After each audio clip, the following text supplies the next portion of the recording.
જો હું તમને કહું કે ગોલ્ડ પરચેસ કરવા માટે તમારે જ્વેલરી શોપમાં જવાની જરૂર નથી અને લોકરનું પણ ટેન્શન નથી, તો ચાલો આજે હું તમને ગોલ્ડ ઇન્વેસ્ટમેન્ટનો એક હિડન સિક્રેટ જણાવું. તો આ વિડીયો લાસ્ટ સુધી તમે જોજો. આપણે બધા ગોલ્ડ પરચેસ કરવા તો માંગીએ છીએ, પણ તો સવાલ આવે છે કે ભાઈ ચોરી થઈ જશે તો લોકર લેવું પડશે કે નહીં, અને મેકિંગ ચાર્જીસ ઘણા બધા લાગી જાય છે. તો આજે હું તમને એક નવા ઓપ્શન વિશે કહું, એ છે ઇલેક્ટ્રોનિક ગોલ્ડ રિસિપ્ટ, એટલે કે EGR.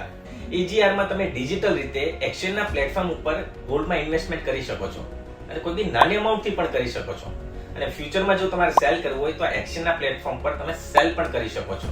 આની અંદર કોઈ GST પણ લાગુ પડતો નથી. અને સૌથી ઇન્ટરેસ્ટિંગ વાત એ છે કે જો તમે એક પર્ટિક્યુલર ક્વોન્ટિટીમાં એ પરચેસ કર્યું હશે તો પ્રિસ્ક્રાઇબ પ્રોસેસ ફોલો કરીને તમે એને ફિઝિકલ ગોલ્ડમાં પણ કન્વર્ટ કરી શકો છો, પરંતુ એ કન્ડિશનમાં તમારે GST ભરવો પડશે. એટલે કે EGR નું અસલી સિક્રેટ ખાલી ડિજિટલ ગોલ્ડ જ નથી, પરંતુ એ કન્વીનિયન્સનું કોમ્બિનેશન છે કે જ્યાં તમે એમને ડિજિટલી પણ સેલ કરી શકો છો અને ફિઝિકલ ડિલિવરી પણ લઈ શકો છો. અને હા, ઇન્વેસ્ટ કરતા પહેલા આ પ્રોડક્ટને લગતા ચાર્જીસ અને એમની પ્રોસેસ ખાસ જાણી લેવી જરૂરી છે. અને જે લોકો ગોલ્ડની અંદર ઇન્વેસ્ટમેન્ટ કરવા માંગતા હોય એમને આ રીલ આજે જ શેર કરો અને આવી જ પ્રેક્ટિકલ ફાઇનાન્સ ટિપ્સ માટે અમને ફોલો કરવાનું ભૂલતા નહીં.